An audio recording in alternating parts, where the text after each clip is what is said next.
사도행전에 보면 예수님 부활하시고 성천하시는 말씀에서부터 또 예수님께서 제자들에게 땅끝까지 복음을 전하시라는 그런 당부의 말씀, 그리고 성령이 임하여서 이제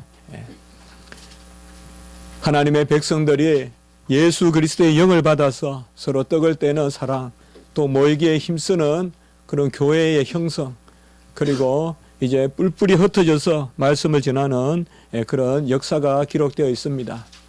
이 행전은 특별히 성령 행전이라고 또 부르는데, 그것은 다른 것이 아니라 성령님의 역사로 사람들이 움직이는 그런 행전이기 때문에, 움직이는 그런 전기와 같은 말씀을 담고 있기 때문에 우리가 사도의 행전이다, 사도행전이라고 하는 것입니다. 특별히 사도행전에 이 귀한 말씀들, 많은 일들이 있지만은 사도행전 3장과 4장에는 한 사건을 중심으로 말씀이 기록되어 있습니다. 그것은 성전 미문에 올라갈 때 베드로와 요한이 제9시 오후 3시에 기도하러 올라가는데 나면서부터 안전뱅이 된 자가 있었습니다. 그는 40년 동안 안전뱅이가 되었던 사람이다라고 성경은 전해주고 있습니다. 이 나면서 안전뱅이 된 자를 베드로와 요한이 나사렛 예수 그리스도의 이름으로 걸어라라고 한 그 사건, 그리고 이로 말미암아 이제 이 걷게 된 이 안전뱅이가 베드로와 요한을 붙들고 놓아주질 않는 거예요.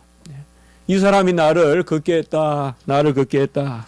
그렇게 하니 지난 주간 오후에 우리 남상수 목사님께서 설교하듯이 누구를 주목하느냐, 왜 우리를 주목하느냐, 우리가 낫게 한 것이 아니라 바로 예수 그리스도가 낫게 하셨다. 오직 예수 그리스도의 이름만이 권능이 있다라는 그것을 이제 솔로몬 행각이라는, 솔로몬 행각은 이방인들도 오고 또 유대인들도 성전으로 들어가는 그런 사람이 많이 모이는 그곳에서 말씀을 전하여서 5천 명이나 회개하는 그런 역사가 사도행전 3장과 4장에 기록되어 있습니다. 예수 그리스도의 이름으로 이 나면서부터 40년 동안이나 걷지도 못하고 그저 기고, 그리고 사람들이 옮겨줘야 그 자리를 가니 얼마나 처참한 그런 인생이겠습니까? 또 적선을 받는다고 다 자기 돈이겠습니까? 날라준 사람들이 빼앗아갈 거고, 또 이렇게 저렇게 겨우겨우 연명하고 그렇게 살고 있겠죠. 그런데 주님께서는 근본적으로 그를 치유해 주셨는데, 말씀에 보면 걷기도 하고 뛰기도 하고 막 성전에 들어가기도 하고, 걸어보다가 또 뛰어보다가, 이해가 되잖아요, 여러분들. 평생 걸어보지도 못하고 뛰어보지도 못했으니까 내가 걸을 수 있는가, 또 걷다가 한번 뛰어볼 수 있고, 그러니까 걷기도 하고 뛰기도 하고, 바로 육체적 그런 구원을 얻었죠. 육체적으로도 병을 낫게 하시고, 그리고 그것과 더불어 더욱 중요한 것은 하나님을 찬송했다. 이 나면서부터 안전뱅이가 이제 걷고 뛰고 하면서 하나님을 찬송했다. 바로 영적인 생명을 받았다. 그래서 이 나면서 안전뱅이 된 자는 육체의 생명을 받았을 뿐만 아니라 영적인 생명, 완전한 구원에 이르는 그 역사, 그것을 사도행전 3장 4장에서 특별히 기록하고 있는 것입니다. 이 솔로몬 행각에서 베드로가 담대하게 말씀을 전한 세 가지 요지가 있는데, 그것이 바로 복음의 핵심이라고 볼 수 있겠습니다. 오늘은 우리가 4장을 보지만은 3장의 말씀 사도행전 3장 15절과 16절에 보면 복음의 정수가 나타나 있는데, 베드로가 솔로몬 행각에서 이 복음의 정수를 전해주는데, 첫째로 우리가 생명의 주를 죽였다, 이렇게 외칩니다. 이것은 이스라엘 백성에게 가당치 않은 말입니다. 우리가 생명의 주를 죽였다, 우리가 하나님의 아들을 죽였다라고 먼저 베드로는 외칩니다. 가장 은혜로운 역사가 언제 일어나느냐? 가장 혈기가 등등할 때 일어난 것입니다. 십자가에서 모든 인류의 그 혈기와 저주가 십자가에 모여 있어요, 여러분들. 예수를 못 받고 바라바를 놓아주라고 하는 가장 혈기가 등등할 때, 그때 하나님은 오히려 사랑을 베푸시는 거죠. 사울이 아직 바울이 되기 전에 사람들을 잔멸하게 그냥 싹 죽여 없애려고, 남아있는 사람들을 싹 죽여 없애려고 다메섹에 들어갔을 때, 그때 가장 혈기가 많았을 거예요. 가장 혈기가 치솟았어요. 얼마나 옛날에 걸어 다니기 힘들어요. 그래서 유대 땅에서 다메섹까지 걸어갔으니 얼마나 흑흑하겠어요. 이제는 두고 보자 하면서 흑흑거리면서 혈기가 등등했을 때, 그때 하나님이 빛으로 임하였다. 십자가도 마찬가지예요. 뭐 인류가 좀 더 부드러워지고 인류가 좀 더 고상해져서 십자가에서 인류를 위하여 그 순간 죽으신 게 아니에요.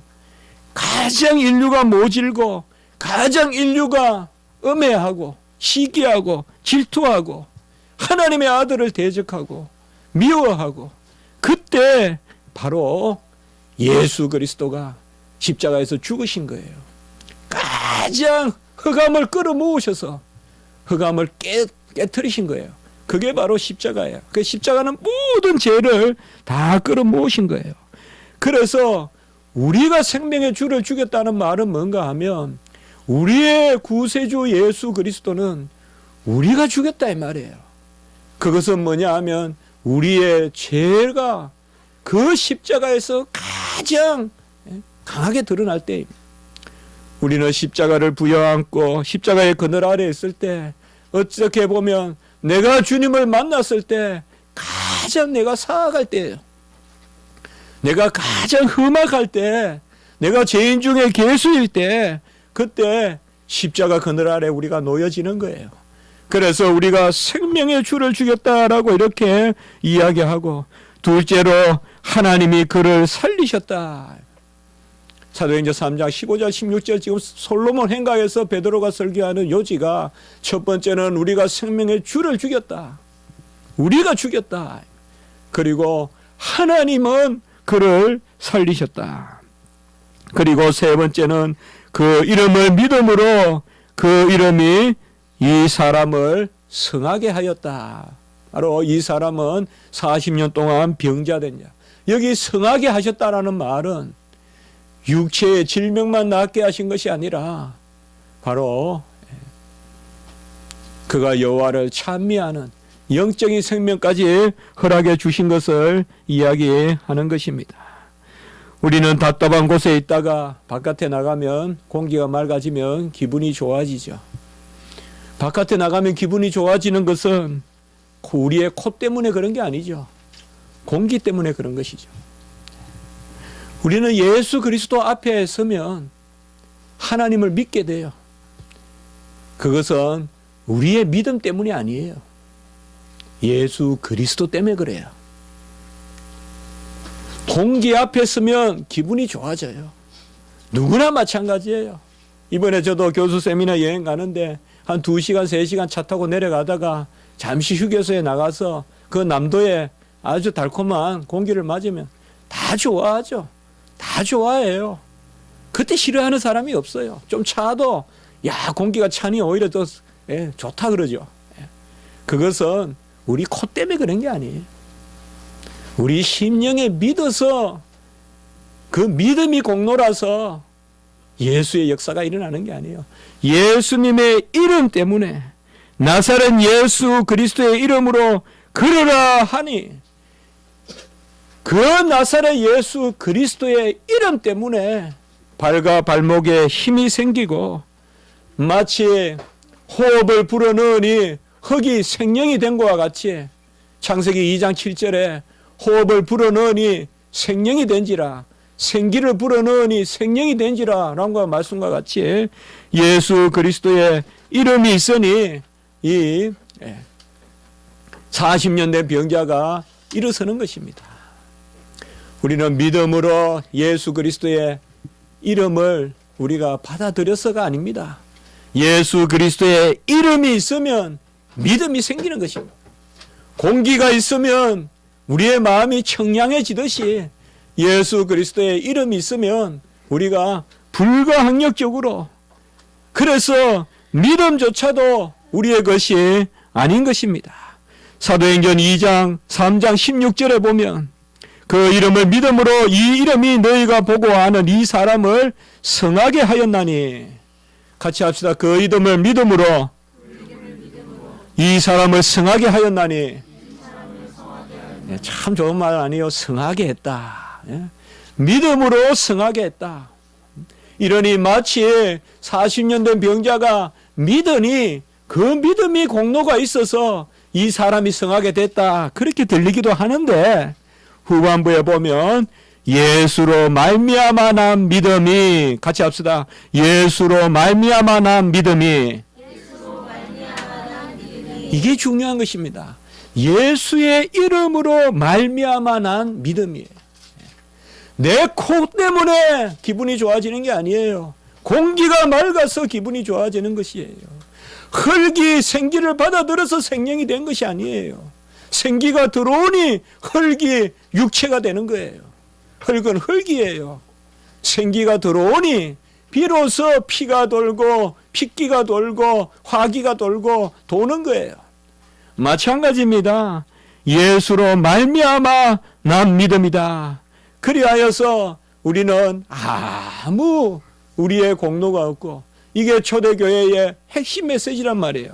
바로 사도행전 4장 12절에 다른 이로서는 구원을 받을 수 없으니 천하 사람 중에 구원을 받을 만한 다른 이름을 우리에게 주신 일이 없음이라 라고 이렇게 하였습니다. 우리는 주 예수, 예수 그리스도 찬송하고 하지만 우리는 그의 이름을 얼마나 기리고 그의 이름을 얼마나 사모하는지요. 예수 그 이름 하는 그런 복음성가도 제가 많이 부른 적이 있었습니다. 우리 송명희 분이 그렇게 찬송하셨죠. 그분은 보이지 않지만은 보이듯이 예수 이름을 부르면서 예수가 부른다고, 예수가 보인다고 그렇게 찬송을 했습니다. 바로 예수로 말미암아 난 믿음이다. 예수 그 이름으로, 천하의 어떤 이름으로도 우리를 성하게 할 수 없고 완전히 낫게 할 수 없고 구원에 이르게 할 수 없고 우리의 유일한 생명에 주는 예수 그리스도시다. 이 진리를 오늘 말씀을 통하여서 이제 전하는데, 이 전하는 말씀을 놓고 헤롯과 본디오 빌라도 이들이 여전히 핍박하고 있다 이 말이에요. 오늘 27절에 보면 헤롯과 본디오 빌라도가 이방인과 이스라엘 백성과 합세하여, 29절에 보면 그들의 위협함을 굽어 보시옵소서라고 이렇게 말씀하고 있습니다. 이 생명의 주가 누구시냐, 이 구원의 주가 누구시냐. 그는 하나님의 아들이신데, 오늘 말씀에 보면 27절과 30절에 보면 하나님께서 기름 부으신 거룩한 종이다 라고 이렇게 말씀하고 있습니다. 우리를 낫게 하시고 온전케 하시고 성하게 하시는 분이 종이다 라고 이렇게 말씀합니다. 오늘 설교 제목에 보면 주의 종, 주 예수 그리스도라 이렇게 되어 있죠. 어떻게 보면 설교 제목이 좀 모순되는 것 같죠. 주의 종이 어떻게 주가 되십니까? 그런데 예수님은 종으로 오셨습니다. 하나님의 종, 주의 종인데 그분이 우리의 주십니다. 그래서 주의 종, 주 예수 그리스도다. 오늘 말씀에도 보면 바로 예수님께서 하나의 인간으로 주의 종으로 오셨습니다. 25절에 보면 주의 종 우리 조상 다윗이 이렇게 말하고 있죠. 주의 종, 이때 주는 여호와예요. 여호와의 종 다윗이 말하기를. 그리고 여기 보면 또 종이 나오는데 금방 말씀드렸듯이 예수 그리스도, 바로 하나님께서 기름 부으신 거룩한 종이라고 이렇게 말씀하고 계시는 것입니다. 우리를 살리시고 온전케 하시고 성하게 하신 분은 천하의 주제로 오신 것이 아니야. 바로 이 땅에 미말로 말단으로 종으로 오셨다는 것입니다. 거룩한 종으로 오셨다는 것입니다. 바로 분별되어 종으로 분별되어 왔다는 것입니다. 거룩하다는 말은 분별해서 드리는 것을 의미합니다. 같이 합니다. 구별해서 드림. 우리는 구별만 하면 그건 아직 거룩이 아닙니다. 거룩은 하나님 앞에 드려져야 거룩입니다. 하나님 앞에 드려져야 거룩한 제물이에요. 구별해서 창고에 쌓아놓으면 그건 거룩한 것이 아닙니다. 그 세상에서는 거룩이라고 할지 몰라도 하나님 앞에 흠양돼야 거룩한 것인데, 이 땅에 오신 예수 그리스도는 기름 부음 받은 거룩한 종인데, 바로 기름 부음 받아서 구별되어서 하나님께 드려졌는데 무엇으로 드려졌느냐? 바로 종으로서 드려주셨다 이 말이에요. 그분이 우리의 주님이시다. 생명의 주를 우리가 주겠도다. 그 사도행전 3장과 4장에 보면 계속 이 종이란 말과 주라는 말이 나오는데, 예수님을 주라고도 불렀다가 생명의 주라고도 불렀다가 오늘 말씀에는 보면 기름 부음 받은 거룩한 종이라고도 부릅니다. 주와 종은 반대말입니다. 종이 있으니 주가 있고 주가 있으니 종이 있는데, 성경의 사도행전 3장에 바로 15절에는 생명의 주를 우리가 주겠도다라고요. 예수 그리스도를 생명의 주라고 부르면서 오늘 말씀에서는 하나님이 기름 부으신 거룩한 종이라고 그렇게 말씀하고 있는 것입니다. 이제 사도들이 이러한 복음을 전하니까 핍박이 몰려옵니다. 얼마나 거센 핍박인지 예수님을 죽인 그 헤롯과 본디오 빌라도를 떠올리면서 오늘 말씀에서 사도들이 기도하는 모습을 보여주고 있습니다. 오늘 말씀은 바로 사도행전에 들어와 있는 기도입니다. 사도들이 하나님 앞에 기도하는데, 주여 29절 30절에 보면 종들로 하여금, 여기 주여라는 말은 하나님이에요. 주여 하나님이여 종들로 하여금, 여기 종들은 바로 사도들을 의미해요.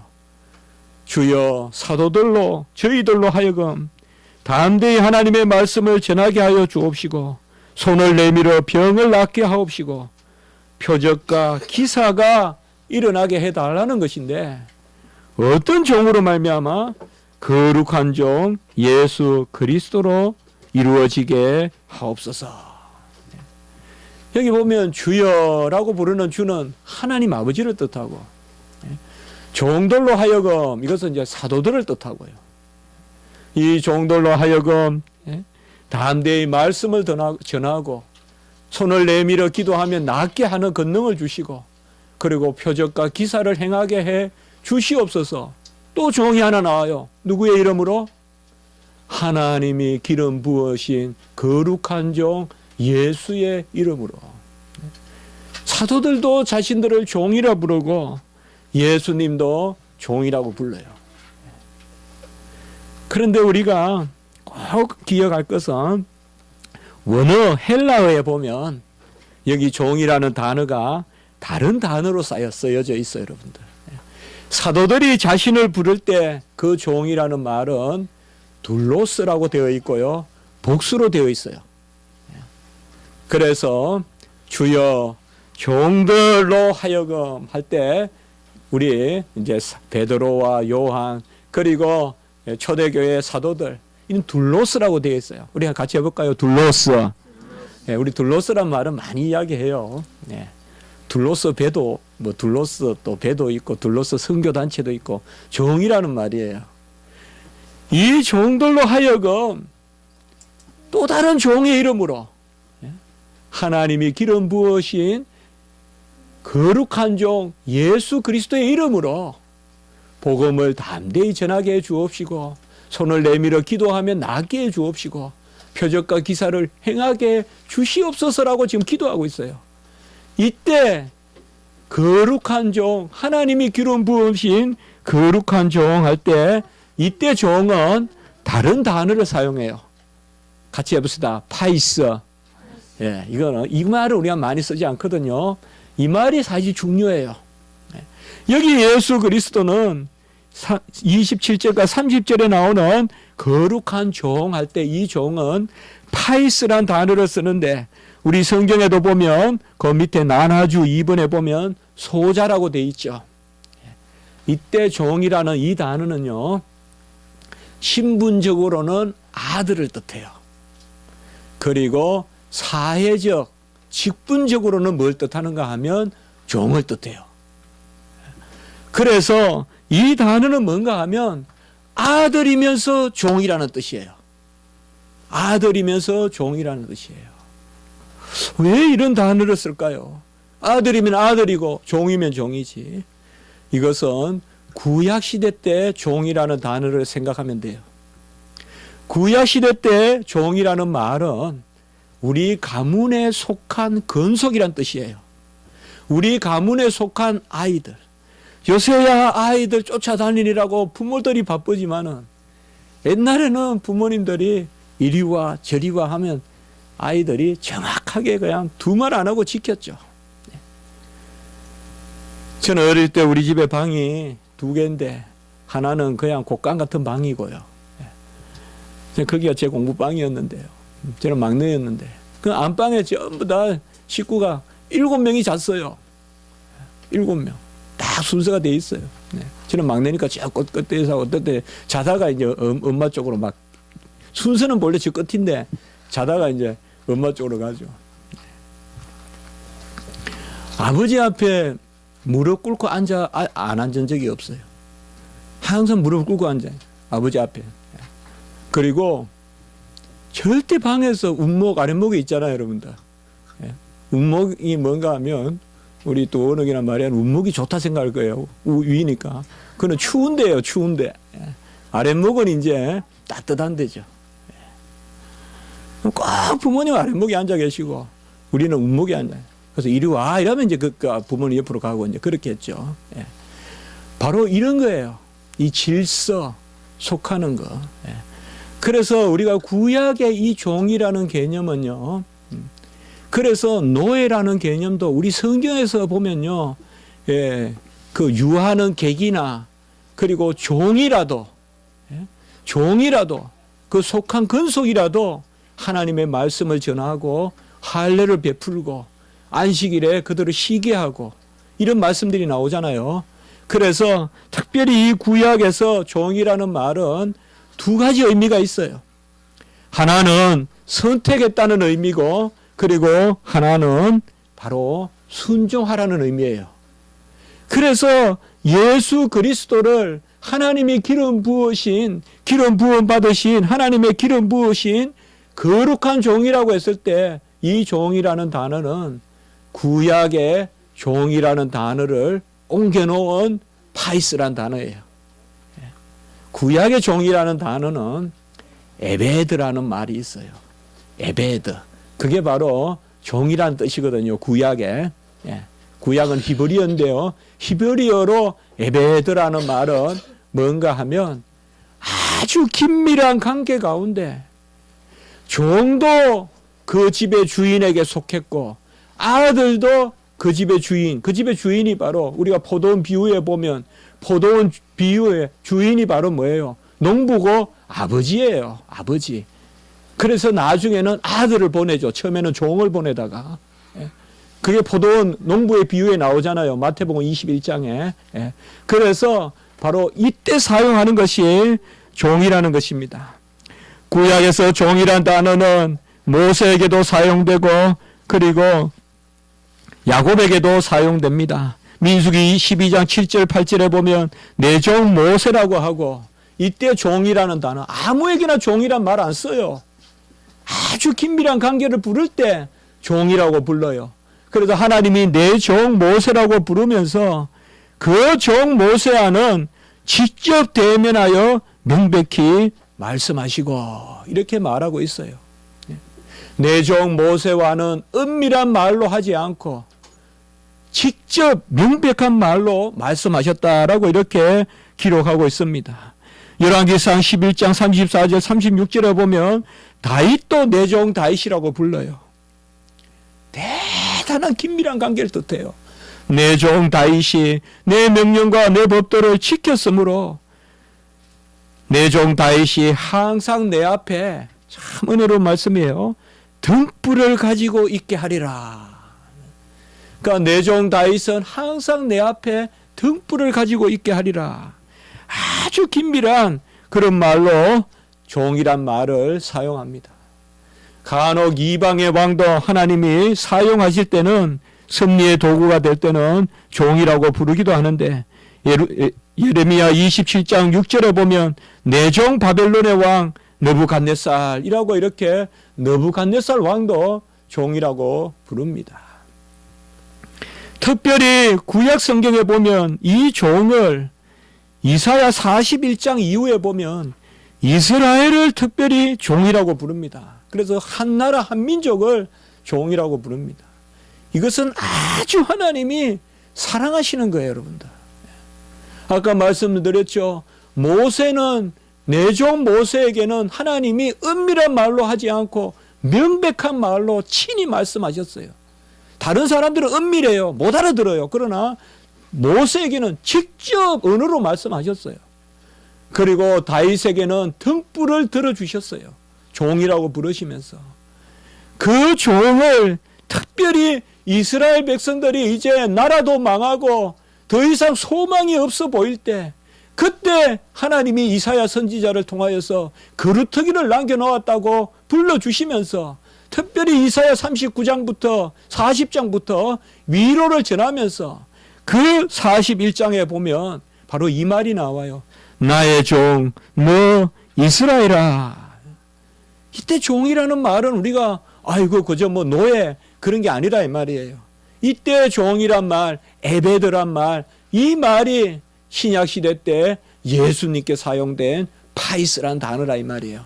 바로 아들이면서 그 집안의 일을 맡아서 하는 일꾼이다라는 의미인 것입니다. 특별히 이사야 44장 21절에 보면 야곱아 이스라엘아 이 일을 기억하라. 너는 내 종이라. 내가 너를 지었으니 너는 내 종이라. 같이 합시다. 내가 너를 지었으니 너는 내 종이라. 예. 종은 지어서 낳은 게 아니잖아요. 드리는 거잖아요. 종은 드린다 그러잖아요. 그런데 성경에서는 뭐예요? 내가 너를 지었으니 너는 내 종이라. 우리가 다 종이에요. 그렇게 보면 우리가 다 둘러쓰고 다 파이스예요. 무슨 말이냐 하면 우리가 하나님의 자녀이면서 하나님의 일을 맡은 포도원의 일꾼이란 말이에요. 그래서 이 종이라는 비유, 일꾼이라는 비유가 많이 나오는 거예요. 달리 말하면 우리가 하나님의 일을 할 때 그때 우리는 진정한 자녀가 되고 그때 우리는 종이 되는 것이에요. 그래서 아주 아름다운 이 단어가 바로 종이라는 것입니다. 이 종이라는 말을 이제 누구에게 붙여주었을까요? 그것이 이사야 42장에 나오는 예수 그리스도. 이것을 우리가 특별히 제가 우리 교회 설립하고 처음에 몇 번 교회에 대한 설교를 하고 난 다음에 바로 여호와의 종의 노래다라고 몇 차례, 6차례인가 설교를 한 적이 있습니다. 이때 이사야 42장부터 바로 여호와의 종의 노래가 나오는데 이 여호와의 종이 예수 그리스도십니다. 이사야는 이제 이사야 40장부터 위로를 전하면서 새 시대에 목자를 전하고 40장부터 목자가 오신다고 했고 이 목자를 누구라고 부르느냐? 바로 여호와의 종이다라고 이렇게 말씀합니다. 우리가 잘 아는 이사야 42장 1절에 보면 내가 붙드는 나의 종 내 마음에 기뻐하는 자 곧 내가 택한 사람을 보라. 내가 붙드는 나의 종 바로 예수 그리스도를 뜻해요. 이분이 바로 내 마음에 기뻐하는 자. 성경은 놀라운 거예요. 내가 붙드는 나의 종. 이것은 뭐예요? 바로 하나님의 일을 하는 것이죠. 이 종은 아들과 통한다 그랬죠. 내가 붙드는 나의 종, 나의 아들, 내 마음에 기뻐하는 자. 이사야 42장 1절. 이것이 우리의 뭐예요? 예수 그리스도가 세례받을 때 하늘에서 들린 음성이죠. 이는 내 사랑하는 아들이요 내 기뻐하는 자로다. 오묘한 게 성경이에요. 내가 붙드는 나의 종. 이제 우리는 종이라 하면 자녀됨을 먼저 생각해야 돼요. 우리는 예수 그리스도와 함께 자녀됐어요. 이 종이란 단어가 너무 귀한 거예요.